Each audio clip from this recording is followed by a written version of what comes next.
The average skydiver jumps from a plane in free falls, reaching speeds exceeding 100 miles per hour in moments. Following the initial drop, the diver reaches a constant speed of about 120 miles per hour, also known as terminal velocity. Terminal velocity occurs when a falling body experiences zero acceleration and can't go faster. It's caused by air resistance or drag, which slows the body down by creating an opposing force to gravity. However, not all skydivers are average. In the highly competitive sport of speed skydiving, participants use scientific approaches and imagination to go beyond terminal velocity. Mark Calland is one of these competitors. He's a man who wants one thing: to go faster. It's the adrenaline rush. You know that you're going faster than most cars. The only thing that's faster than me is possibly a jet engine. You talk to people and they brag about the Ferraris and stuff like that, and you just turn around and say, well, sorry, I go faster than that. I've not even got an engine on me. Some people call speed skydiving the fastest sport in the world without an engine. The goal of the sport is simple. Just get out the plane and trying to go as fast as we possibly can in free fall. Because of air resistance, going faster while skydiving is more difficult than it appears, at least for human beings. A normal skydiver in free fall won't go much faster than 120 miles per hour. However, there is one creature in nature that has learned how to reach higher speeds: the peregrine falcon. The peregrine is also known as nature's guided missile. When it's in an attack dive, it's the fastest animal in the world.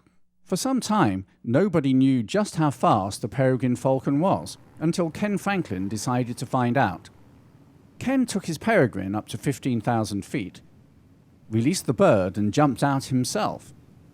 When Ken reached terminal velocity, he dropped a weighted lure made of meat. The falcon soon moved its wings back in an attack dive. A tiny computer attached to the falcon recorded its speed during the experiment. Surprisingly, during its fastest dive, the bird reached an amazing 242 miles per hour.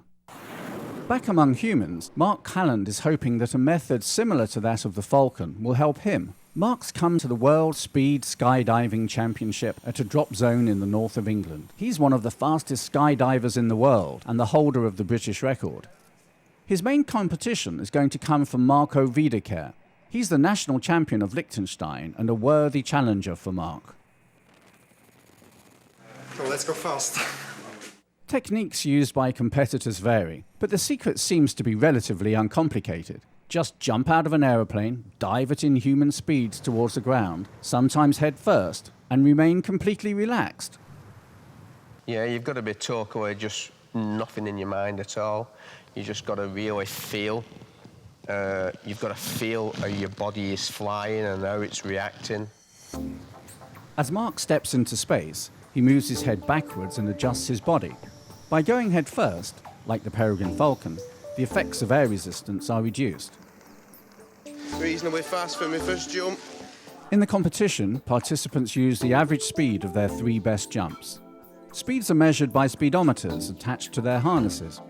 Mark's first jump is 302 miles per hour.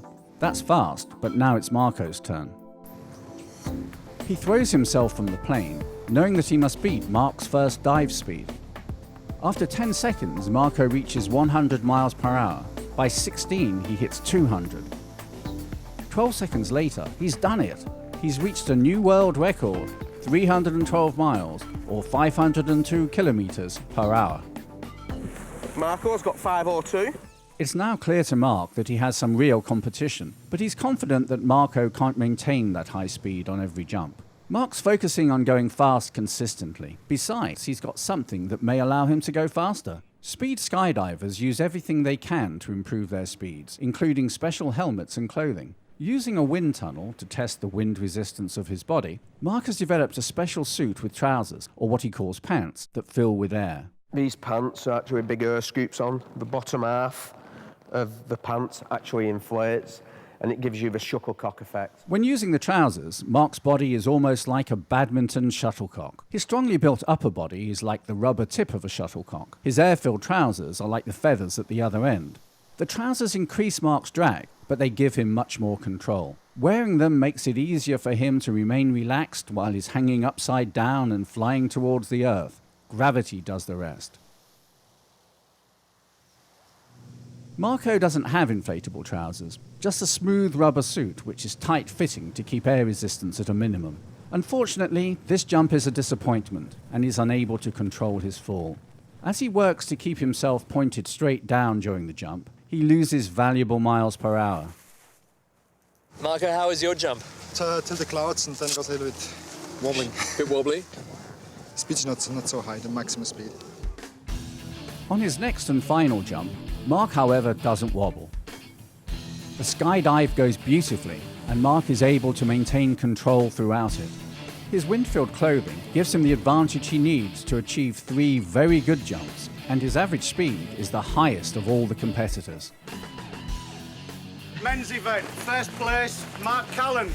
Mark's scientific approach to skydiving has paid off. For today at least, it's made him the best speed skydiver in the world.